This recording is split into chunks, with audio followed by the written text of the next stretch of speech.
Before sending a document out into the public arena, you may want to inspect the document and just check there's not any hidden information or personal information in the file before you put it out in the public domain.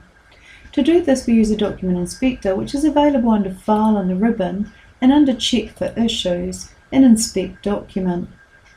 When I go to Inspect Document and I click Yes, it will bring up a number of options that it will check for, and you can tell it not to check for certain options just by unticking them. But if we have a look at what it does check for, it looks for any comments that might still be in the document that haven't been dealt with and therefore then deleted. It also looks for any document properties or personal information, which we looked at in an earlier video.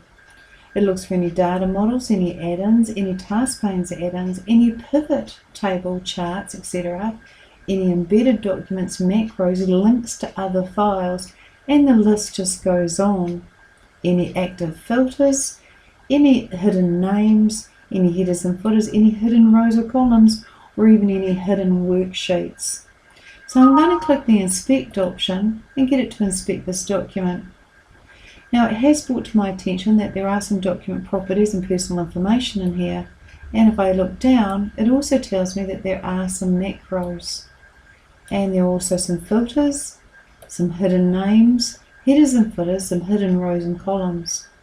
So I have the option to remove some of these, or in the case of macros, I don't necessarily want to remove them, I can seek more information out about them. So the document inspector will actually check for all these different types of details and allow you to review them and rectify them before you send the document out to public domain. So I'll just click Close.